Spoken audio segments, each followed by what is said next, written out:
Bonsoir et bienvenue à la Cinémathèque suisse. Je suis Serena Winzeler, je suis responsable pour la valorisation à Zurich, en fait, dans notre antenne à Zurich, donc pour la valorisation en Suisse alémanique. Et je suis très heureuse de vous présenter le film Katzenball ce soir. La projection a lieu dans notre grand cycle sur le cinéma queer. Et nous présentons dans le cadre de ce cycle des films internationaux, mais aussi des films suisses. Et Katzenball est un film, un documentaire sur l'histoire des lesbiennes en Suisse, un film vraiment très important de 2005. Et je suis surtout heureuse que Veronika Minder, la réalisatrice du film, puisse être avec nous ce soir. Bienvenue, Veronika. Elle va encore dire quelques mots avant la projection. Merci, bonsoir. Merci, bonsoir. Oui, voilà.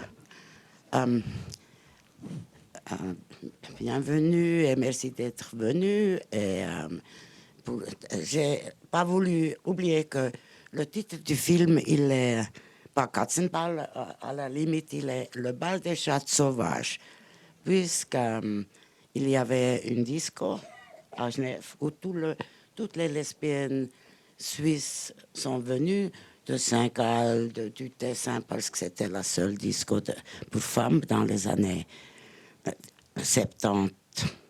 On dit 70, 80, quelque chose comme ça, jusqu'au 84, je suppose.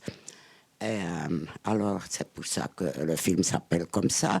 Et comme la danse, la disco, les clubs sont toujours été très importants pour les femmes lesbiennes, il a reçu ce titre. Et on peut me parler et nous parler après le film. J'espère que vous avez quelques questions. Merci beaucoup. Bonne projection et restez pour la discussion après le film. Merci Lausanne.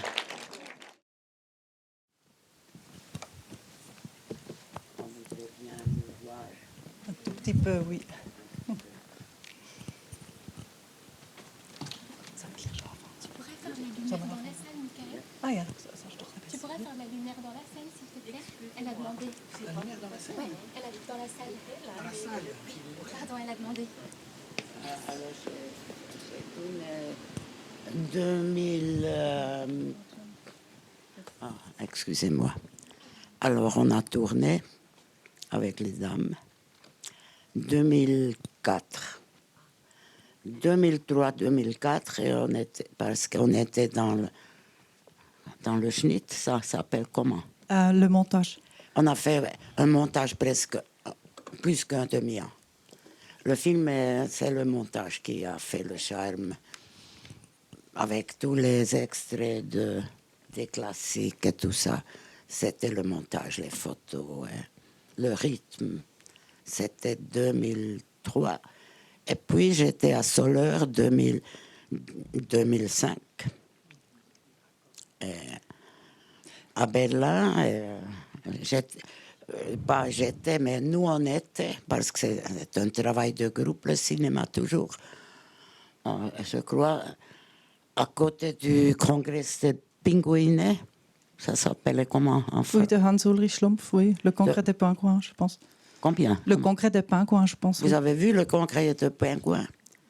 Oh, c'était le film documentaire suisse qui a fait le tour du monde de tous les documentaires suisses. Et après, c'est moi. Nous. Oui. Partout. Et on veut parler de toi ce soir. Ah, merci. Oui, merci pour ce film, merci d'être là. Voilà, effectivement, tant que le film a été fait en 2005, ou en fait les années avant 2005, et en fait relativement tard, c'est ton premier film, donc en principe relativement tard dans ta vie, mais tu avais déjà en fait une longue, pour les personnes qui te connaissent peut-être pas, tu avais déjà une longue carrière en fait dans le domaine du film ou de la culture. Tu as fondé le festival Quersicht, les Frauenfilmtage, tu as géré pendant longtemps le Keller Kino à Berne, un cinéma vraiment indépendant, vraiment important. Donc peut-être tu peux un peu, comment en fait tu es devenue réalisatrice, comment l'idée de ce film est née, pourquoi en fait la décision de faire ce film? Alors la motivation, c'était que j'avais plus de travail parce que j'étais licenciée. Alors j'étais là à 53 ans et j'ai plus su qu'est-ce que je vais faire avec le reste de ma vie. Parce que c'est toujours difficile, parce que j'ai fait ça quand même une quinzaine d'années. Alors je me suis demandé qu'est-ce que je fais. Et comme je connaissais déjà les archives de Liv Atterich, les photos du Barfusser, les années 50 et 60. Et c'était plutôt ça que je connaissais déjà Liv Atterich. Et que j'ai trouvé il faut faire quelque chose avec les archives qu'elle a à la maison, plein. Et je me suis dit, alors je vais faire publier ces photos. Et comme j'étais déjà dans le cinéma, j'ai essayé de faire un film avec ça. C'était la motivation. D'abord le chômage et puis les photos de Liva. Et après, en fait, tu as réalisé que c'était intéressant en fait de faire un film plus vaste, plus exhaustif sur le sujet, pas seulement un film sur Liva, mais aussi sur les autres protagonistes. Oui, mais c'était Liva avec Liva, j'ai commencé. Et comme ça, j'ai commencé avec Liva aussi parce qu'elle connaissait le monde lesbien suisse alémanique. Mais aussi, on l'appelait Colette en Suisse romande parce qu'elle fréquentait les lesbiennes, comme j'ai déjà dit. Elle fréquentait toute la Suisse. Parce que le monde lesbien, il était petit. Il a fallu faire des connaissances partout un petit peu. Et avec Liva, j'ai commencé, j'ai fait une trentaine de castings de personnages lesbiennes. Et à la limite, j'ai dû choisir. Et c'était un peu difficile parce que j'avais aussi... j'ai fréquenté un peu un club à Genève qui s'appelait... Il y avait une très fameuse lesbienne à Genève qui avait un bar qui s'appelait Elle, Lily Fogel. Et c'était une copine à moi aussi que j'ai fait connaissance. Là, j'ai rencontré Johanna dans ce club plus de 50 ans. Il y avait que des vieilles lesbiennes dans les environs de Genève, dans un club un peu... J'ai aussi fait la connaissance. Vous connaissez encore qui était la Josette Bauer, qui était la sorcière de Genève? Ça vous le dit rien? Elle était accusée d'homicide de papa-maman. On s'imagine, elle était à Hindelbank 5 ans. Elle s'est réfugiée de Hindelbank. Et c'était elle qui a fait la French Connection avec la héroïne des États-Unis. Alors là, il y avait des femmes intéressantes. On aurait pu faire 20 films avec ce club. J'ai beaucoup aimé. Et j'ai beaucoup aimé toutes les lesbiennes vieilles parce que c'était vraiment un parcours touchant et plein d'histoires. À la limite, j'ai pris 4 de Suisse alémanique. Johanna de Genève parce qu'elle était de Lausanne parce qu'elle était vraiment. Vous avez aussi aimé Johanna. Plus personne ne veut plus se marier sauf les prêtres catholiques et les homosexuels. Alors elle était aussi, elle avait ce côté ouvert et sans gêne et aussi un peu comment on dit ça hardcore. Comment on explique ça? Hardcore. Osé. Elle a dit les choses que... Oui, elle a osé dire les choses en fait dans une façon très, très directe. Très oui. direct, ultra direct, oui. Et j'ai choisi celle que vous avez vue parmi les 30. Donc il y avait Johanna, il y avait Liva. Et comment tu as... En fait, Heidi Oberli, c'est l'autre protagoniste aussi. Comment tu l'as trouvée? C'est une copine à mon copain Rudi de Bienne. Non, c'est un peu famille, tout ça. Tu as aussi déjà, en fait, tu étais déjà un peu dans le cercle. Donc, tu as fait un vrai casting ou tu étais un peu dans le cercle déjà, oui. Tu as cherché les gens. Comme je suis lesbienne, je connaissais un peu des lesbiennes partout. Oui. Tu as bien choisi, en tout cas. Ah ouais, j'aurais continué pour toujours seulement. Mon truc préféré, c'était les interviews. C'était chez elle. Regarder comme elle vit, fait tout ça, j'ai beaucoup aimé. Ouais.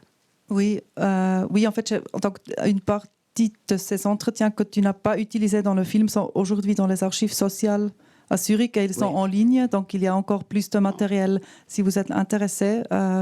Je pense aussi en fait cette femme de Genève que tu as mentionnée qui a géré ce bar, Lily, ou comment elle Oui, s'appelle? Oui. Lily Fogel, il y avait aussi une personne, j'aurais aimé, mais elle est morte avant, elle est née depuis un bistrot lesbien à Paris, la montagne Sainte-Geneviève, et elle s'appelait Gaston. Elle était entraîneuse de femmes dans les clubs parisiens en smoking et en frac. Ça, c'était aussi joli. Mais elle est là aussi un petit peu. Non, mais c'était vraiment fascinant de rencontrer toutes ces vieilles. J'avais 53 ans et je me suis plongée dedans de tout mon cœur. Mais comme j'étais exploitante de salle avant, je connaissais déjà toutes les classiques que vous avez vus. Mais tu as choisi les personnes, tu as aussi un peu choisi des personnes de différentes générations ou en fait de Oui. différentes périodes. Et le montage du film, en fait, c'est quand même, il y a une certaine chronologie avec les personnes les plus vieilles et après la personne plus jeune. Donc, est-ce que tu peux un peu parler de ça aussi, de cette réflexion que tu as eue pour, en fait, est-ce que les gens te semblaient vraiment représentatifs pour une certaine période? Oui, bien sûr, oui. Oui, un peu aussi, comment on appelle, elles n'étaient pas tout riches, pas tout le monde est riche, pas tout le monde est éduqué, comme Liva, elle a fait seulement 7 ans là, au Gothard, sa jeunesse c'était plutôt... mais on ressent les personnages, d'où elles viennent un petit peu. J'ai choisi, j'aurais aimé avoir plus de francophones, mais la productrice qui était la chef, elle a dit 5 personnes, ça suffit. Parce qu'après, il faut toujours écrire en dessus les noms. Et là, on n'a jamais fait. Vous avez remarqué, c'est jamais mentionné les noms, mais on s'habitue, on sait, ça c'est Ursula et ça c'est Heidi. Oui, on commence vraiment à les connaître. En fait, ils sont aussi Oui. toutes très charismatiques, vraiment de très belles protagonistes.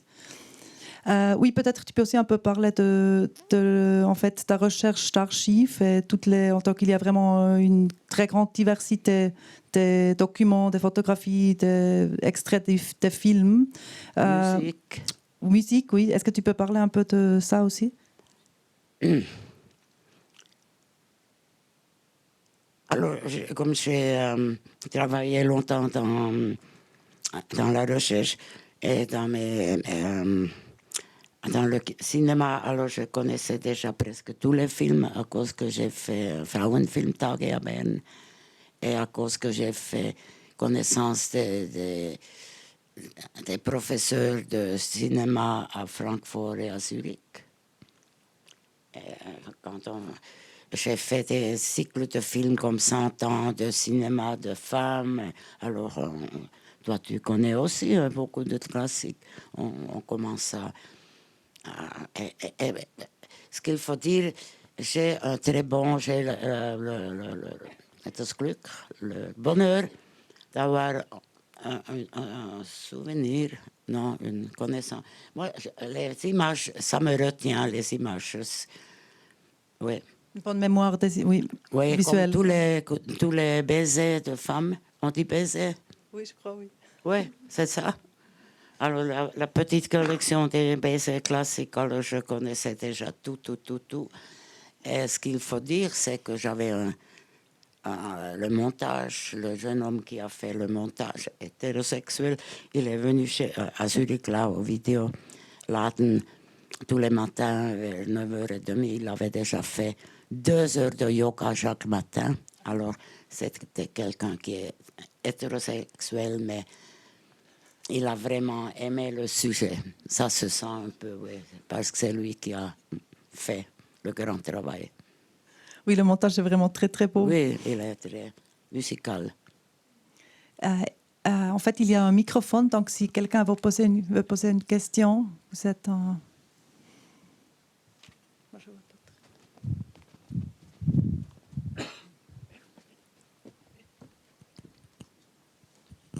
Bonsoir. Moi, j'étais curieux de ce que ça voulait dire le titre, comme je parle pas allemand. Katzenball. Le bal des chattes. Ok. C'était un disco à Genève. Ok. Merci. Plaisir. Est-ce qu'il y a d'autres questions?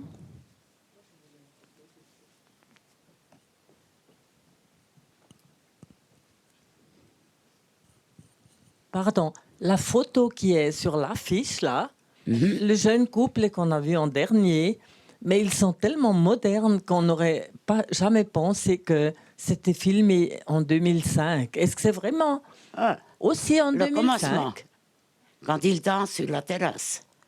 Les deux qui sont sur l'affiche. Ah, c'est aussi de Livatresch. C'est le club Parfusser à Zurich. Mais c'est aussi filmé il y a longtemps, c'est ou une bien? photo des années 56, 58, quelque chose comme ça. La photo. Et le film, quand ça commence, Katzenball, c'est à Territé.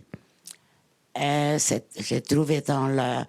Il y avait un vidéo là, il y a 20 ans, c'était encore une vidéo, qui était que Freddy Buach a sorti.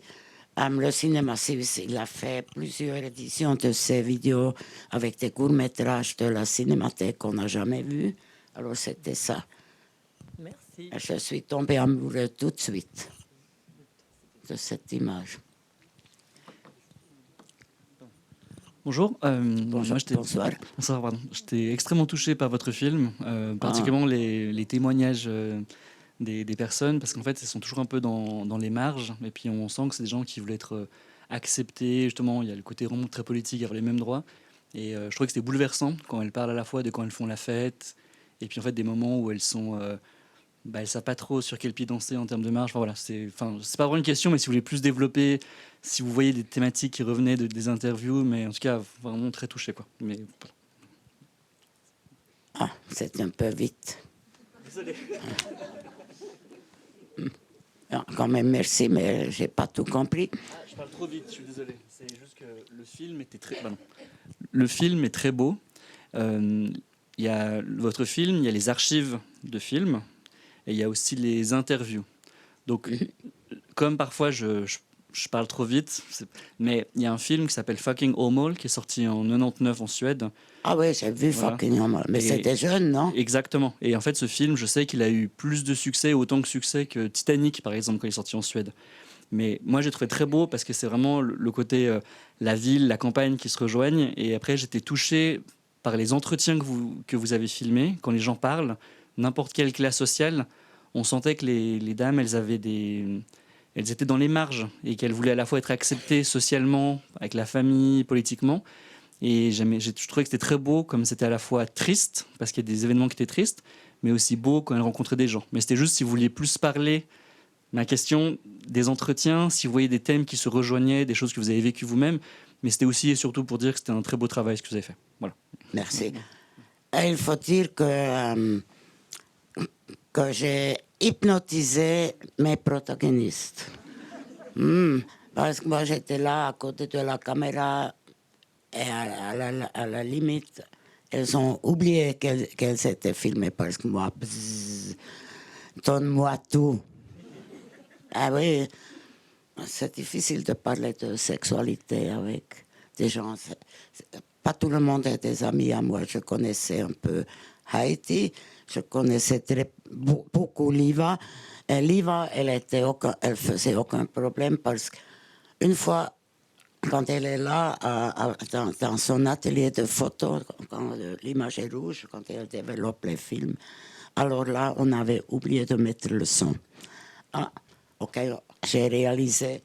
Alors, elle a parlé une deuxième fois. La même chose. Elle a pu... Non, c'était sa vie, elle était heureuse de pouvoir raconter finalement à quelqu'un. Peut-être tu peux aussi encore, car tu n'as pas encore parlé de Ursula Rodel, donc je ne sais pas si, car à Zurich elle est quand même une personne connue, mais peut-être ici moins, donc peut-être tu peux encore dire comment tu l'as rencontrée, qui c'est? Alors Ursula Rodel, c'était la grande star de la mode en Suisse. Vraiment, oui, c'était la seule et la plus grande. Mais j'étais déjà fan de Ursula Rudel quand j'étais jeune, parce qu'elle était à Annabelle, à Marie-Claire dans les journaux de mode, parce qu'elle est vraiment, oui, elle est timide, mais elle était super, oui. Ah, oui. Elle était copine avec Deneuve et avec Jean-Paul Gaultier. On la voit avec Serge Gainsbourg. Elle participait beaucoup à ce monde parisien. Et elle a fait les décors et les habits chez Daniel Schmidt. Et tu portes un veste d'elle. Comment? Tu portes un veste d'elle, non? Car en fait, elle est décédée il y a 3 ans environ. Voilà, on me croit.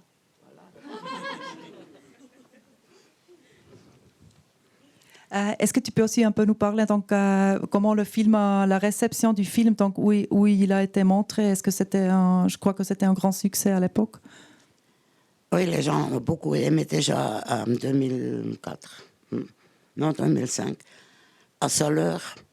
Je me promenais avec la vieille, avec Johanna, Gilles, elle était là, elle a 95 ans là, dans le film. Il ne faut pas oublier. Elle était sourde totalement, mais elle avait... Et je promenais à Soleure et il y avait des jeunes garçons qui ont fait « Ah, voilà, on a beaucoup aimé votre film. » Et je n'aurais jamais pensé à des garçons de 15 ans à aimer Le bal des chattes, oui.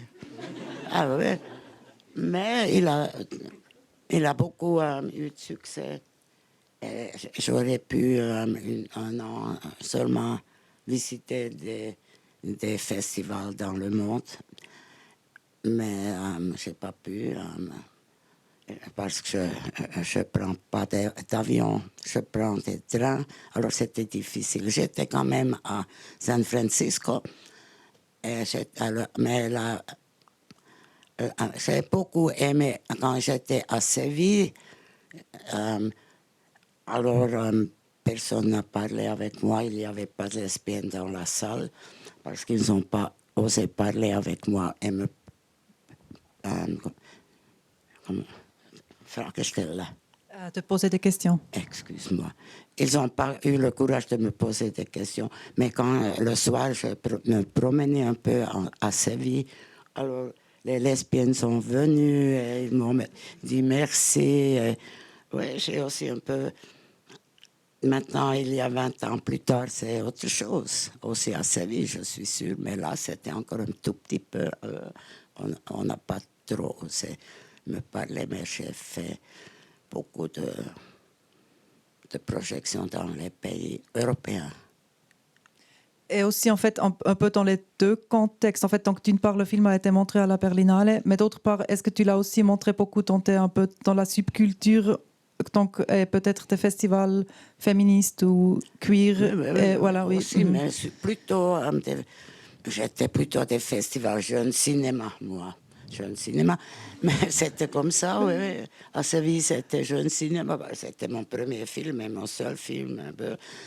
Et alors, non, c'était plutôt un thème que je pense qu'il y avait déjà des autres films sur l'homosexualité allemand et autrichien.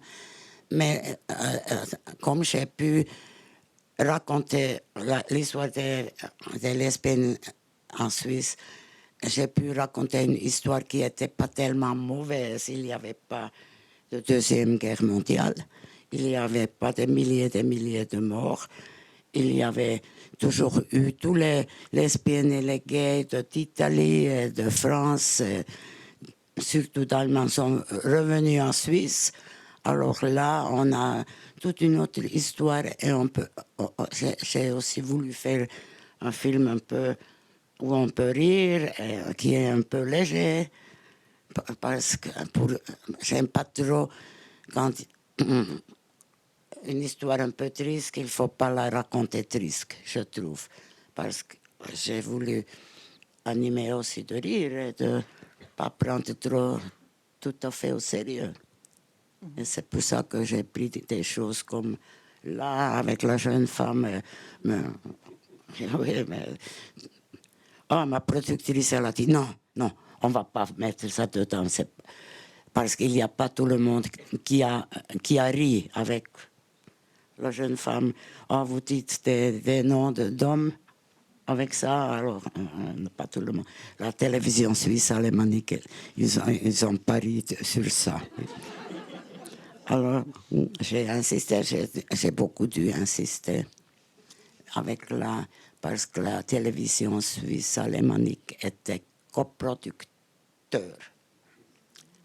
Et eux, ils n'avaient pas, ils n'étaient pas cuir, ils étaient un peu. Ils ont aussi dit, on aime bien le film, on est d'accord, mais il faudrait prendre dehors du film Liva parce qu'elle parle en Suisse. Et vous avez remarqué, ceux qui parlent un peu suisse-allemand, der liebe Gott ist so und so. Vous vous souvenez comme elle parle de Dieu? Alors, elles ont dit non, ça ne va pas du tout. Alors, Mike, Gérard du montage et moi, on a crié une journée entière parce on avait presque fini le film et on aurait dû sortir Liva. Alors, on a pleuré toute une journée, vraiment. Et après, on a dit non, on ne fait pas. Oui, heureusement que vous avez dit non. Elle est tellement impressionnante. Mais il faut peut-être quand même aussi dire en fait que c'est quand même un des premiers films qui traite un sujet queer en fait en Suisse. Donc il y a un Trister, il y a le film de Léopold Giesler, Lionel Bayer, Marcel Giesler. Mais après en fait c'est donc je suppose qu'à la fin ça me semble pas si lointain, mais quand même en fait à cette époque-là il n'y avait pas de représentation lesbienne. En fait c'est vraiment un peu la première. Est-ce qu'il y a encore quelqu'un qui aimerait poser une question? S'il vous plaît.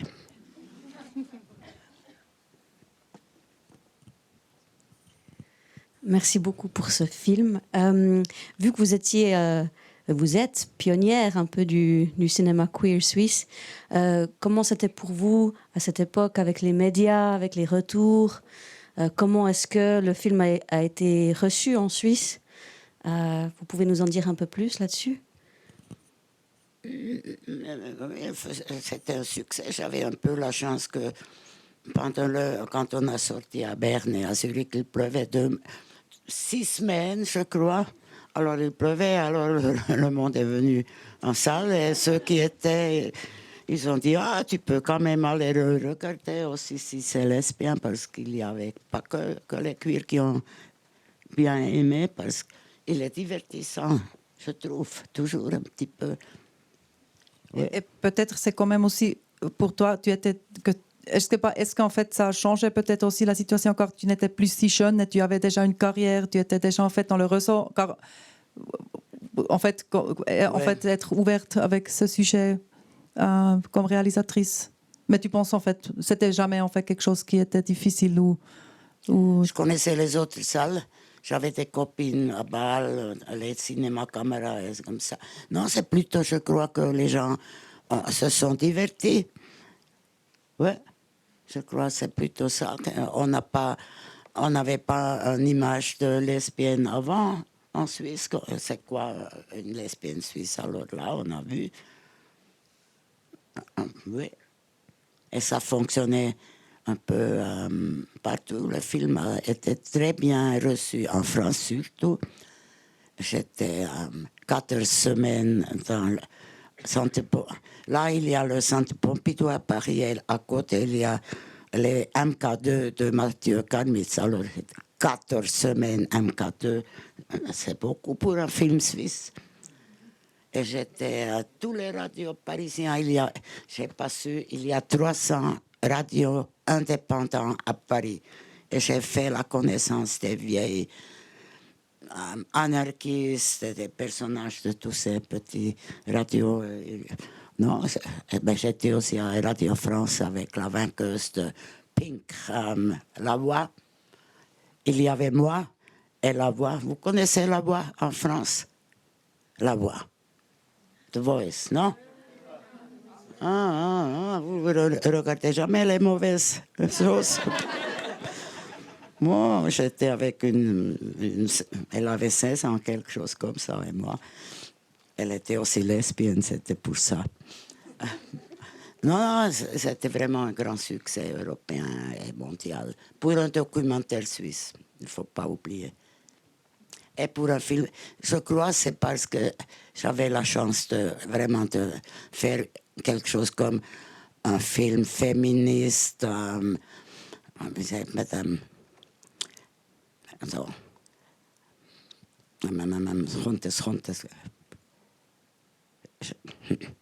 j'avais le mot. Propagande. J'ai voulu faire un film féministe, propagande lesbien, qu'on peut digérer, et j'espère que je suis un petit peu arrivée. Tu es arrivé, oui, en fait. Il est vraiment très beau aussi, vraiment aussi pour le voir comme pour une génération plus jeune. En fait, je trouve vraiment qu'il est très impressionnant toujours. Voilà, je pense qu'on va... Et peut-être là, il y a une dernière question, oui. Mm-hmm.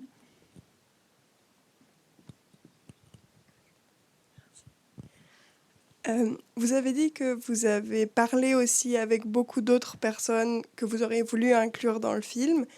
Je me suis demandé, est-ce qu'il y a un autre récit, une autre personne en particulier dont vous vous souvenez, ou bien qui vous a frappé, ou que vous auriez particulièrement aimé rajouter dans le film? Oui, Lily Vogel de Genève, oui. Mais comme elle avait le même âge comme Liva, j'ai dû ou bien renoncer à Liva, avec le bon Dieu, le Arschloch. J'ai dû laisser tomber Lily Vogel de Genève, qui était aussi très touchante. Oui, j'avais une trentaine de femmes que j'ai laissées. Mais on peut tout lire si on peut. Social Archive. Oui, pas seulement lire, en fait. Il y a vraiment les vidéos des entretiens. Donc, oui, je pense aussi... Je ne sais pas. Oh. Si, en fait, oui. Les entretiens sont en ligne, donc on peut juste les consulter avec elle et avec... Je pense que la majorité des autres femmes, en fait, sont des Suisses alémaniques, mais en tout cas avec elle. Et je pense, voilà, ça c'est vraiment, en fait, dans le film, il est vraiment devenu aussi un peu une archive, en fait, de cette histoire qui, normalement, n'est vraiment pas visible. Et en fait... Pas seulement le film, mais aussi tout le matériel. C'est vraiment très beau que c'est maintenant aux archives. Oui, j'ai bossé, hein, je l'ai donné beau. Ah non. Oui, merci beaucoup pour ce travail et pour ton film, et merci d'être venu. Merci à la Cinémathèque.